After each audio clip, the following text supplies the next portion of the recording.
Les tensions en Europe sont nombreuses au printemps 1914. L'Allemagne s'oppose à la France sur la question de l'Alsace-Lorraine et au Royaume-Uni sur celle de la maîtrise des mers. Des alliances se sont mises en place et divisent l'Europe en deux. La Triple Entente, avec la France, le Royaume-Uni et la Russie, s'oppose à la Triple Alliance constituée de l'Allemagne, de l'Autriche-Hongrie et de l'Italie.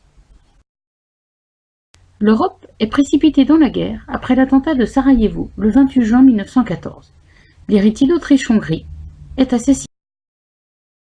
En un mois, par le jeu des alliances, l'Europe est en guerre.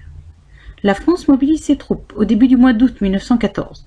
Les premiers combats ont lieu un mois après. On observe 3 phases de combat pendant la première. De septembre à décembre 1914, sur le front occidental, les armées tentent de se contourner à tour de rôle. Après avoir atteint la mer, le front se stabilise. Début de la guerre de position.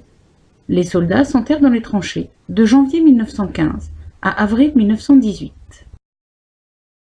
En avril 1918, c'est la reprise de la guerre de mouvement avec de multiples offensives lancées par les deux camps.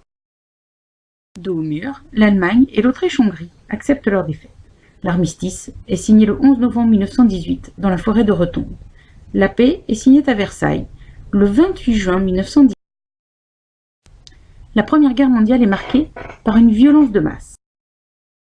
Les combats sont violents et meurtriers avec l'utilisation de l'artillerie. Les soldats connaissent la faim, le froid, l'anxiété et le manque d'hygiène. Dans l'Empire ottoman, presque 1 million d'Arméniens sont massacrés. C'est le premier génocide du monde. L'arrière participe aussi à l'effort de guerre. Les femmes remplacent les hommes aux champs et dans les usines pour assurer la production. Le bilan de la Première Guerre mondiale est très lourd pour les populations. On compte 10 millions de victimes, 20 millions de blessés, dont les gueules cassées. Les territoires situés sur les fronts sont ravagés. Après la douleur des pertes humaines, il faut aussi tout reconstruire. La carte de l'Europe est entièrement modifiée. Les empires centraux n'existent plus. L'Allemagne est divisée en 2 parties séparées par la Pologne. Elle perd l'Alsace-Lorraine au profit de la France. Elle est aussi déclarée responsable de la guerre. De nouveaux pays apparaissent, comme la Pologne ou la Tchécoslovaquie.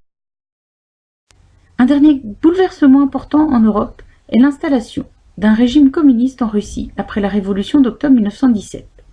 Le leader de cette révolution est Lénine. Des mesures sont prises par le nouveau régime, arrêt des combats et nationalisation des terres. Les communistes cherchent à exporter cette révolution en Europe à la fin de la guerre. C'est un échec.